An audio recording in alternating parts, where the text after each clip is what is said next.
오늘은 우리가 이레네우스를 시작으로 또 여러 교부들을 한번 살펴봄으로 인해서 어떻게 삼위일체가 이 초대교회에서 정립되어져 갔는지를 여러분들이 이해하시는 게 중요합니다. 자, 이레네우스는 이렇게 초기의 이단이었던 영지주의 또 혹은 마르시온에 대항해서 정통적인 이 신학을 성립하려고 형성하려고 노력했던 교부입니다. 이 이레네우스의 특징은 뭐냐면 내재적으로는 이제 유일하신 하나님이다. 이것은 이제 분명히 합니다. 하나님은 이제 한 분 하나님이시다라는 것을 분명히 하는데, 그러면 어떻게 하나님이 이제 세 개로 구분될 수 있느냐? 그것은 이제 경세적 차원, 그러니까 하나님께서 활동하시는 모습을 보니까 하나님이 세 분이라는 것을 알 수가 있다라고 이야기를 합니다. 특히 창조의 관점, 이 창조하실 때 하나님은 그냥 창조하시지 않으시고 바로 이 로고스, 말씀을 통해서 또 성령이라는 이 두 손을 통해서 창조하였다라고 이야기를 합니다. 그러니까 성자와 성령을 두 손으로 비유를 합니다. 이 같은 의미로 하나님의 이 두 손, 성자와 성령, 이 두 가지는 앞에서 여러 이단들이 말했던 것처럼 성자가 하나님과 세상을 연결해주는 어떤 중간자적 존재로 보는 게 아니라 하나님 자신이 어떤 세상과 관계를 할 때, 우리 피조세계와 관계를 할 때 나타나는, 보여지는 하나의 양식이다라고 이야기하는 거예요. 이해가 되세요? 그러니까 성부 하나님이 이 피조세계와 관계를 맺을 때, 그러니까 무한하신 분이 유한한 이 세계와 관계를 맺을 때 보여지는 하나의 모습이라는 거예요. 성자와 성령이. 이렇게 하나님의 이해를 우리가 한번 볼 때 이 이레네우스에게 있어서는 앞에 이란들에 대해서 배격했지만 실제로는 여전히 이 삼위일체에 대한 하나님 이해가 잘 다듬어지지는 않았어요. 자, 하나님이 계시고 하나님의 두 팔, 두 손으로서 성자와 성령을 이해하기 때문에 성자와 성령보다 성부가 좀 더 높게 보는 거예요. 그래서 이것이 군주론적 양태론이에요, 사실은. 양태론은 앞서서 말씀드렸다시피 성부 하나님이 서로 다른 이 모습으로 세상에 나타나셨다 하는 것이 양태론인데요. 이런 관점에서 사실 많이 벗어나지를 못했어요. 그래서 이 이레네우스를 우리 학자들이 이야기할 때는 세 위격이 아니라 단일 위격이다. 하나의 위격만 있는데 그 위격이 좀 서로 다른 양태, 양상으로 나타났다라고 이야기를 합니다. 내재적으로는 초월적이고 내재적으로는 유일한 하나님입니다라고 이야기를 하고, 경세적으로 삼위일체 하나님이 구분됩니다라고 이야기하는 것이 실제로는 이제 양태론과는 크게 다를 바가 없는 것이죠. 그래서 이 굉장히 초창기 교부들은 이런 정통 삼위일체론을 세우기 위해서 노력했지만 여전히 이런 이단적 요소들을 벗어나기에는 한계가 있었던 거죠. 이 이레네우스 다음에 나온 이 교부가 터툴리안인데요. 이 터툴리안에게 가면 그래도 이제 삼위일체가 어느 정도 기본이 잡히고 토대가 형성이 됩니다. 이 터툴리안이라는 교부는 성자와 성령은 시간이라는 이 현실 세계 속에 서로 다른 현현 방식이다라고 이야기했던 이 프락세우스의 양태론을 비판합니다. 그러면서 이 터툴리안은 이 이레네우스의 그 경세론적 삼위일체의 어떤 특징을 보여주는데요. 이 터툴리안에게 가면 하나님에 대한 이해가 바로 이렇게 하나의 존재, 그리고 세 가지 위격이라는 요 삼위일체의 기본적인 뼈대가 바로 이 터툴리안에게 가면 형성이 된다 하는 것을 이야기하고 싶은 거예요. 하나님을 이 삼위일체 하나님을 터툴리안은 태양으로 좀 비유를 해서 설명을 하는데요. 태양 그 자체가 성부 하나님이라면 그 하나님으로부터 나오는 빛, 그리고 그 빛의 끝에 있는 빛 줄기를 성령으로 이해를 하는데요. 이런 이해는 뭐라고 그랬죠? 양태론이라고 그랬어요. 그렇죠? 양태론이. 양태론을 배격하면서 정통적인 것을 수립하고 싶어 했지만은 사실은 그 양태론에서 크게 이제 벗어나지는 못했어요. 또 나아가서 삼위일체 하나님, 이 삼위일체 하나님은 세 위격 사이에 서열이 존재한다라고 보는 거예요. 서열이. 세 위격 사이에는 하나님이라는 그 본성을 공유합니다. 본성이라는 그것을 공유하지만 실제로는 아버지로부터 아들이 흘러나오는 거예요. 유출되는 거예요. 유출. 그리고 그 아들로부터 성령이 또 유출되는 거예요. 이렇기 때문에 아버지와 아들 사이에, 그리고 아들과 성령 사이에는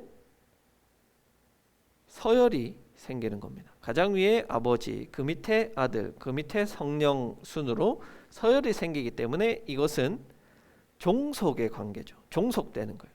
아들이 아버지에게, 성령이 아버지에게. 그렇기 때문에 이 터툴리안은 기본적인 토대, 하나의 본체 위에 세 개의 위격이라는 이 기본적인 토대는 마련했지만 실제로는 양태론적이고 실제로는 또 종속론적이다. 그래서 이 터툴리안 같은 경우는 서방 신학, 우리가 로마 신학, 그 당시 가톨릭 신학을 동방 신학과 서방 신학으로 나눌 때 서방 신학의 토대가 됩니다. 그래서 서방 신학은 어떤 경향을 보이냐면 바로 이 터툴리안적 경향을 보여요. 주로 이 유일신을 강조해요. 하나님의 하나됨을 강조합니다. 그러니까 이 하나됨을 강조하니까 뭐가 계속 나오겠어요? 양태론이 계속 나오는 거예요. 하나의 하나님이 세 개의 모습으로 나와야 되니까 양태론이 계속 나오는 겁니다. 이게 서방 신학의 특징이에요. 자, 그 다음 이 교부는 누구냐면요. 한번 넘겨주세요. 그 다음 교부는 오리겐입니다. 이 반대로 터툴리안은 서방 신학의 기초를 쌓았다면요, 이 오리겐은 동방 신학의 기초를 쌓는 그런 역할을 합니다. 오리겐은 이 세 가지 위격이라는 것이 경세적 차원만이 아니라 내재적 차원, 하나님의 그러니까 본질적으로도 이 세 분이 구분된다라고 이야기를 합니다. 앞에서 우리가 이레네우스나 터툴리안 같은 교부들은 뭐라 그랬어요? 하나님은 내재적으로는 한 분인데 경세적으로는 세 분이다, 이렇게 이야기를 했잖아요. 그런데 이 오리겐은 아니다. 하나님은 내재적으로도, 그 본질적으로도 세 분으로, 세 위격으로 구분이 된다라고 이야기를 합니다. 그러면서 한 이 유명한 말이 뭐냐면 아버지에 의한 아들의 영원한 출생이에요. 유출은 하나님으로부터 아들이 이렇게 떨어져 나온 거예요. 그렇죠? 유출이에요. 그러면 이 유출된 것은 하나님에 비해서 열등한 존재일 수밖에 없어요. 그러나 오리겐은 이런 표현을 썼어요. 아버지에 의한 아들의 영원한 출생이다. 여기서 중요한 두 가지죠. 영원한, 그리고 출생이다. 유출과 출생은 다른 거잖아요. 그렇죠? 어머니로부터 아들이 출생했다고 해서 아들이 어머니에게 종속된다거나 열등한 존재라고 이야기할 수는 없잖아요. 그렇죠? 그건 없어요. 또 한 가지, 영원한이라는 표현을 쓰면서 성자가 하나님으로부터 나왔지만 성자가 없었던 때가 없었다는 거죠. 영원 전부터 성자도 계셨다라고 하면서 이 성자의 신성을 굉장히 많이 강조를 했던 거죠. 이 오리겐은 플라톤의 이원론으로부터 굉장히 강한 영향을 받았습니다. 그래서 이 오리겐은 아버지의 초월성을 굉장히 강조합니다. 왜냐하면 아버지는 완전하시고 영적인 존재, 신적인 존재이기 때문에 아버지의 초월성을 굉장히 강조해요. 그러면서 이 아버지로부터 출생한 이 예수님은 무엇이냐? 요한복음에 따라서 로고스라고 이해를 합니다. 그래서 이 로고스는 아버지와 세상을 연결시켜주는 제2의 하나님이다 라고 이야기해요. 제2의 하나님이다.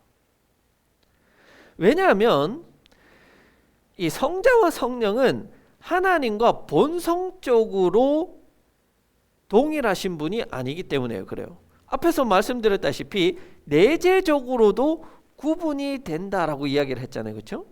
그러니까 내재적으로도 하나님과 성부 하나님과 동일한 본성을 지닌 분이 아니라고 봤기 때문에 그런 거예요. 그래서 이 성자와 성령은 아버지의 신성을 공유한다라고 표현해요. 공유한다. 그래서 오리겐은 아버지로부터 아들이 영원한 출생을 한다 해서 아들의 이 신성을 굉장히 강조했지만 사실 실제로 이 내용을 들여다보면 종속론이죠. 여전히 아들이 아버지보다는 좀 열등한 존재, 여전히 아들의 그 존재는 아버지에게 의존할 수밖에 없는 그런 존재로 전락을 시킵니다. 물론 그 자신은 아들이 아버지에 비해서 열등하지 않다 이렇게 이야기를 해요. 그러나 이 전반적인 사상을 살펴보면 아들이 여전히 아버지로부터 열등한 존재로 그려지고 있음을 알 수가 있습니다. 왜 오리겐이 동방신학의 이 기초가 되었느냐, 동방신학의 경향이 되었느냐 하면 바로 이 부분에 있어서 그래요. 이 하나보다는 셋을 더 강조합니다. 그렇죠? 내재적으로도 셋으로 구분되고 경세적으로도 셋으로 구분되기 때문에 이 하나님을 셋으로 구분하는 이 세위격 중심으로 하나님을 봅니다. 그래서 동방신학은 주로 이런 삼신론적 경향이 많이 나타납니다. 다섯 번째는 아리우스입니다. 아리우스는 대표적인 이단이. 아리우스는 대표적인 종속주의자예요. 그래서 이 아리우스가 이야기한 것이 뭐냐면 우리가 지난 시간에도 살펴봤는데요. 하나님의 공유 어떤 하나의 본성, 하나의 본질을 이야기할 때 호모우시우스라는 표현을 쓴다라고 말씀을 드렸어요. 그런데 이 호모우시우스가 아니라 호모이우시우스다. 그러니까 하나님과 호모우시우스는 성부와 성자가 동일 본질이다. 호모우시우스는 단일 본질이다 라는 뜻이에요. 근데 호모이 중간에 이가 들어가면 유사예요. 유사 본질이다 라고 이야기를 해요. 아버지는 초월성이 굉장히 강조되고 아버지의 어떤 군주성, 아버지의 그런 유일신적 사상을 수호합니다. 그것이 가장 중요하다고 보는 거예요.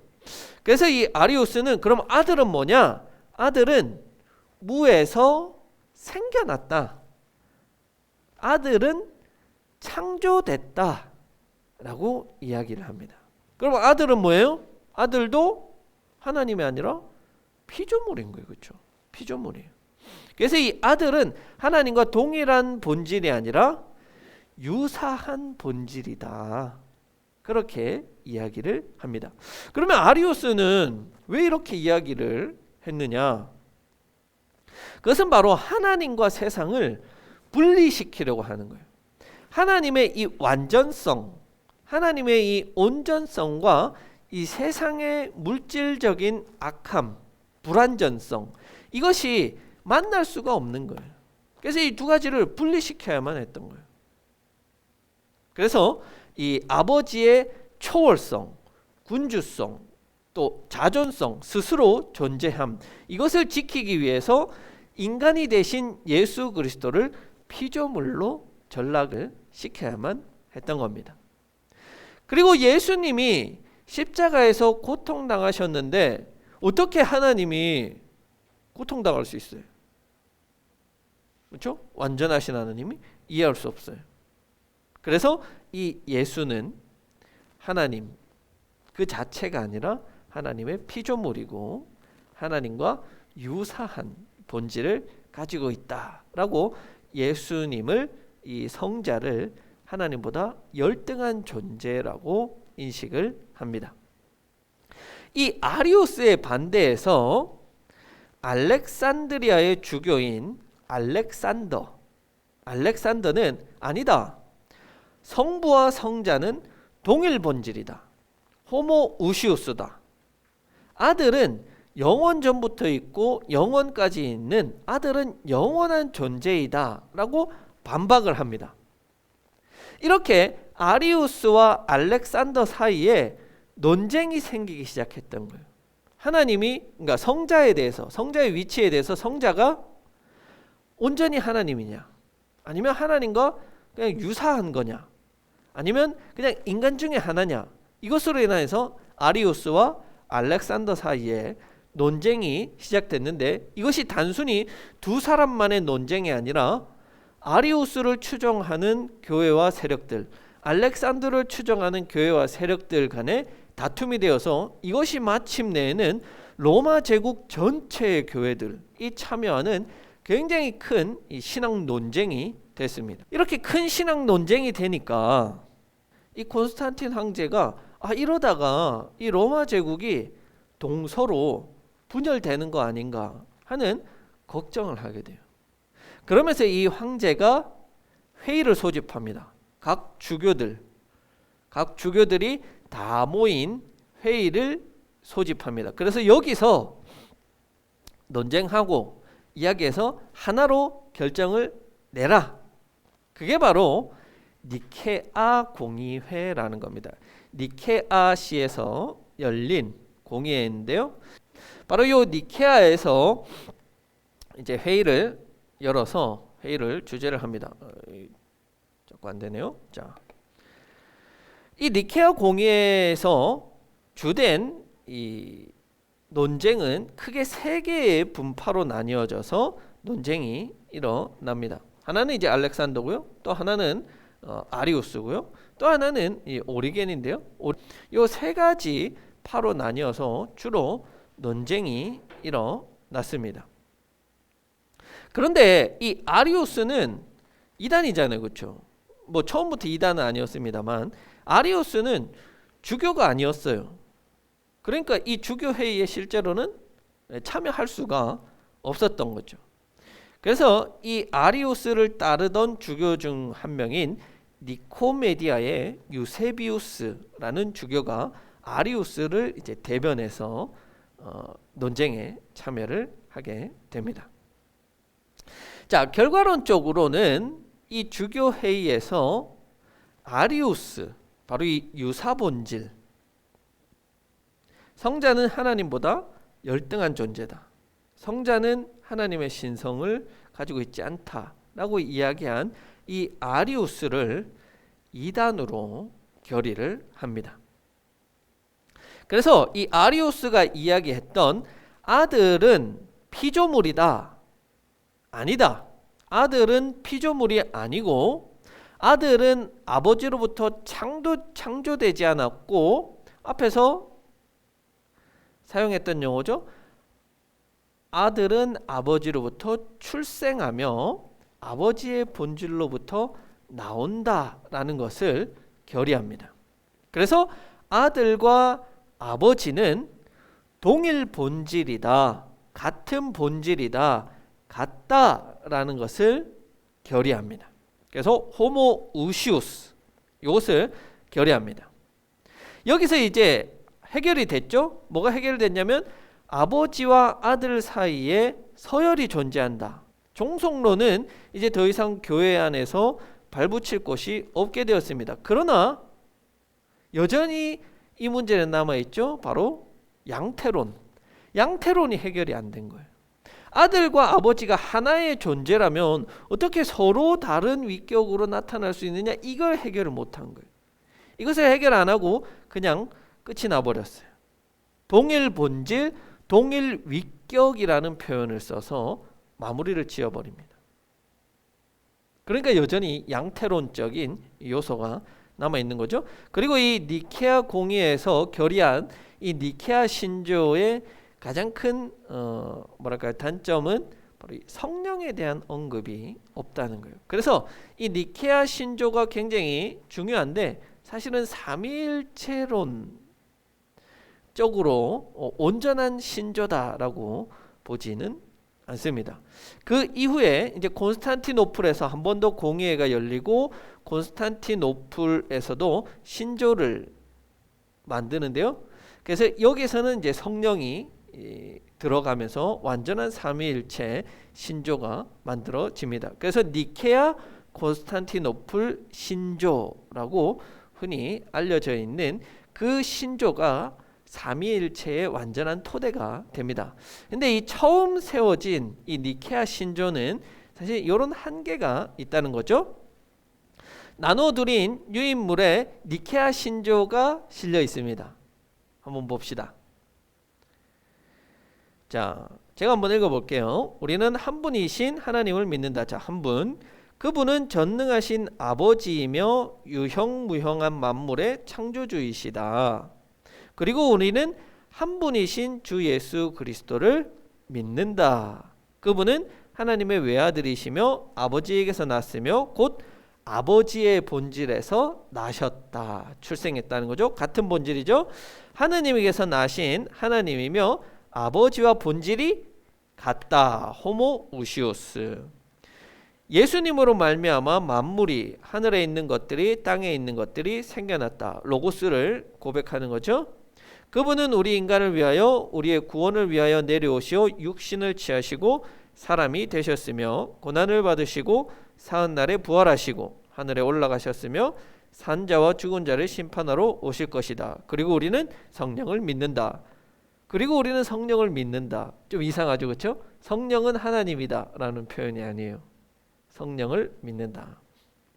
자, 그러면서 이제 뒤에 덧붙였던 건 뭐냐면 그분이 존재하지 않았던 시대가 있었다. 혹은 나시기 전에 존재하지 않았다라고 말하는 사람들은 바로 아리우스파죠. 이 사람들 또는 비존재에서 생겨났다거나 또 다른 하이포스타시스, 또 다른 우시아, 본질이 존재한다고 말하는 사람들은 또는 하나님의 아들은 창조됐다, 피조물이다, 변할 수 있다, 달라질 수 있다 라고 말하는 사람들은 보편되고 사도로부터 이어오는 교회에서부터 파문당한다. 이런 이야기를 하는 사람은 다 이단이다 라고 규정을 한 것이죠.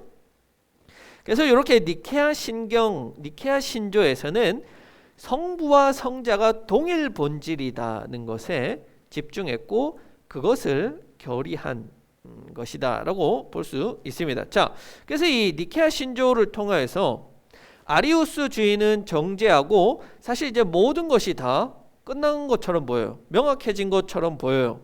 그런데 실제로는 그렇지가 않아요. 왜냐하면 니케아 신조를 보시면요, 사실 내용이 아버지와 아들은 동일하다 이것밖에 없어요.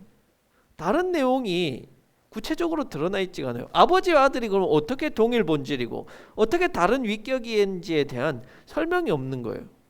그러니까 사람들이 이 니케아 신조를 자기 마음대로 해석하기 시작하는 거예요. 그래서 이 니케아 신조가 나옴으로 인하여서 사실은 또 다른 많은 이단들이 생겨나기 시작합니다. 자, 그리고 이 니케아 공의회에서 나타난 결과가 뭐냐면, 자, 이 니케아 공의회를 황제가 열어서 이제 토론해라, 이제 논쟁해라, 그리고 좋은 것, 교회가 정하는 것을 이제 정해라. 이건 다 좋았어요. 그런데 이 논쟁에서 진 사람은 어떻게 돼요? 이단돼요, 파문돼요, 교회에서 쫓겨나요. 그러니까 이게 어떤 건전한 신학적 토론이 아니라 이 토론의 장에 들어가게 돼서 패배하게 되면 이단이 되고 완전 그 인생이 끝이 나버리는 거예요. 그러니까 이 신학적 토론의 정치적인 주체자가 주체가 되어서 이 토론이 열리니까 이게 단순히 신학적인 것만이 아니라 정치적인 것으로까지 변질되는 거예요. 특히 이 공의회를 황제가 열었어요. 그렇죠? 뭐 교황이 열은 게 아니라 황제가 열었다 보니까 황제의 의중이 사실 굉장히 많이 들어가게 됩니다. 실제로 이 당시 이 콘스탄틴 황제는 바로 이 알렉산더의 사상을 지지했기 때문에 아리우스가 이길 수 없었던 이제 그런 사건이기도 하죠. 그래서 뒤에 일어나는 이런 많은 공의회에서 일어나는 이런 신학적 논쟁이 건전하게 발전해 가는 게 아니라 이긴 한 명의 사상만 얻어지고 나머지는 다 이단으로 배격받는 이제 그런 일들이 계속해서 일어납니다. 또 정치적인 세력이 개입해서 패배한 사람은 이단으로 추방되니까 이런 신학적 논쟁이 점점 정치화되는 거예요. 무엇이 옳다 그르다를 성경에 의해서 혹은 신학적 논쟁에 의해서 결정되는 게 아니라 어떤 세력을, 정치 세력을 등에 업고 있느냐에 따라서 이기느냐 지느냐가 결정되기도 하게 되죠. 또 나중에 이 니케아 공의회가 끝난 이후에 당연히 아리우스를 지지했던 유세비우스, 니코메디아 유세비우스는 또 이단으로 돼서 그 주교직에서 파문당하고 쫓겨납니다. 유배를 가게 돼요. 그런데 이 유세비우스가 나중에 황제로부터 환심을 사요.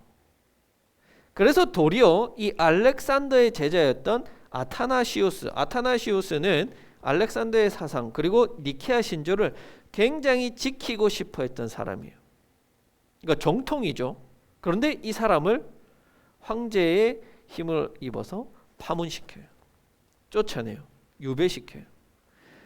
그리고 다시 돌아와서 유배당하고 유배시키고 이런 어떤 신학적 논쟁이 정치적인 진흙탕 싸움으로 버리게 되는 그런 일들이 일어납니다. 아타나시우스는 이 알렉산더의 후계자입니다. 여기도 나와 있듯이 이 아타나시우스는 이 유세비우스 때문에 5번이나 그 주교직에서 파문되고 면직되고 추방되어서 무려 17년을 유배 생활을 하면서 살아갑니다. 왜냐하면 이 사람은 이 니케아 신조만이 정말 이것을 지켜야 한다. 니케아 신조에 나는 수호자가 되어야 된다. 그렇게 생각을 했고 본격적으로 이 니케아 신조를 지키면서 또 발전시켜서 삼위일체론을 이제 형성해 나갔던 그런 사람입니다. 당연히 이 아타나시우스는 그 당시 반대 세력에 있던 이 아리우스주의의 종속론을 반대해요. 그러니까 아버지와 아들과 성령은 서로 종속의 관계에 있는 것이 아니라 서로 동등하다는 것을 이야기합니다. 근데 이 동등한 것은 어떻게 그러면 동등하냐? 본질적으로 같은 본질을 공유하기 때문에 동등한 존재이다. 서로 다른 본질, 다른 것이 아니다. 한 분 하나님임을 강조하기 때문에 동일 본질, 같은 분이라는 것을 이야기할 수가 있겠죠? 자, 나아가서 성령에 대해서도 이야기해요. 성령은 아버지로부터 출현하기 때문에 동시에 동일 본질인 아들에게서부터 나온다. 성령은 아들의 영이에요. 그래서 이 아들의 영이기 때문에 아들만이 우리를 성령과 연합하게 하신다. 또 역으로 우리가 성령을 먹고 마실 때 우리는 그리스도를 먹고 마시는 것이다 라고 이야기를 합니다. 자, 여기서 아타나시우스는 성령은 아들의 영이다라고 이야기를 하죠. 이것이 이제 나중에 문제가 됩니다. 성령이 아버지와 아들로부터 나오느냐, 성령이 아버지로부터만 나오느냐, 성령이 어디로부터 나오느냐, 이것에 인하여서 교회가 분열합니다. 결국에는. 그래서 이게 사실은 중요한 문제였는데 이 아타나시우스는 이거에 있어서 이렇게 주의를 기울여서 이렇게 표현하지는 않았던 거예요. 물론 이 아타나시우스 때문에 교회가 분열한 것은 아닙니다만 요 논쟁 가지고 결국에는 교회가 동로마 교회와 서로마 교회로 나뉘게 됩니다. 자, 이렇게 아타나시우스는 5번이나 유배를 갔어요. 그러니까 이제 정치적인 힘, 어떤 이 논쟁을 펼치고 대등한 관계에서 펼칠 만한 힘이 없었던 거예요. 그래서 어떻게 하냐면 이 유사본질, 니케아 신조에서 유사본질은 거부당했죠. 그런데도 불구하고 여전히 유사본질을 이야기하는 사람들이 있었어요. 왜냐? 여러분 계속해서 이야기하지만 예수님의 신성을 인정한다는 것은 너무 어려웠던 거예요. 이 사람들에게. 실제로 예수님이 이런 인간의 모습을 입고 오셨다는 것을 본 사람들, 물론 이제 그 시대의 사람은 아니고 한 200년 정도 지났지만 아버지, 할아버지로부터 그것을 들었던 사람들이 아, 이분은 완전 하나님이다. 한라산은 완전 하나님이다. 여러분 받아들일 수가 있겠어요? 어려운 일이에요. 그러니까 계속해서 유사본질을 이야기하는 이들이 있었던 거예요. 그래서 이 아타나시우스는 그래, 그러면은 최소한 이 유사본질 정도 이야기하는 애들과는 동맹을 좀 맺자. 그래서 이 아리우스, 완전 이제 다르다, 완전 차이 난다, 이것을 몰아내자. 그래서 이 유사본질파와 동맹을 맺고 아리우스를 몰아세웁니다. 여기에 등장하는 이 3명의 교부들이 나오는데요. 가이사레 바실, 그리고 그레고리, 또 나지안주스의 그레고리. 이 사람이 이제 니케아 신조의 동일한 수호자가 되어서 이 콘스탄티노플 공의회를 주도하게 됩니다. 그래서 이 사람들에 의해서 다시 콘스탄티노플 공의회가 열리게 되고 바로 이 아리우스주의는 완전히 배격되고 이 수호자들에 의해서 니케아 신조가 다시 한 번 더 교회의 신조로 인정받게 되고, 더 나아가서 이 콘스탄티노플 공의회에서 세운 그 신조에는 바로 성령도 하나님과 동일하신 분이다라는 구절들이 들어가게 됩니다. 그래서 이 니케아 콘스탄티노플 신조라고 하는데요. 이 신조가 바로 우리가 믿는 삼위일체의 가장 기본적인 토대가 되는 신조로 세워지게 됩니다.